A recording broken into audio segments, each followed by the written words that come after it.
उद्धव गटाच्या आंदोलनाला काँग्रेस नेत्यांची दांडी, जनसुरक्षा विधेयकाला तोंड देखला विरोध।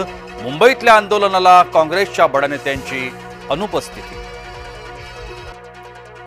नेपाळचा प्रवास टाळा, सरकारच्या भारतीय पर्यटकांना सूचना। पुन्हा झाकला दादरचा कबूतरखाना, उच्च न्यायालयाच्या आदेशानंतर पालिकेची कारवाई, दादरमध्ये कबूतर कमी झाली।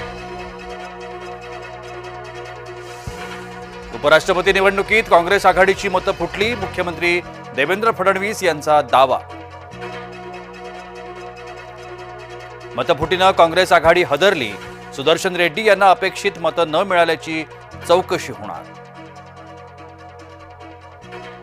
पवारांचं पाप फडणवीसांनी लपवलं, अभ्यासक विजय पांढरे यांचं वक्तव्य।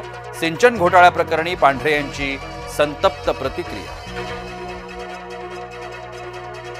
मतपत्रिकेच्या निवडणुकीतही आम्हीच जिंकलो बरं, निशिकांत दुबे यांनी राहुलना डिवचलं। मंगळवारी झालेल्या निवडणुकीत भाजपा आघाडीचे सीपी राधाकृष्णन जिंकले। लष्कर प्रमुखाशी चर्चा करून नेपाळमध्ये नवीन सरकार, बालेन शहा नेपाळचे नवे पंतप्रधान होण्याची शक्यता।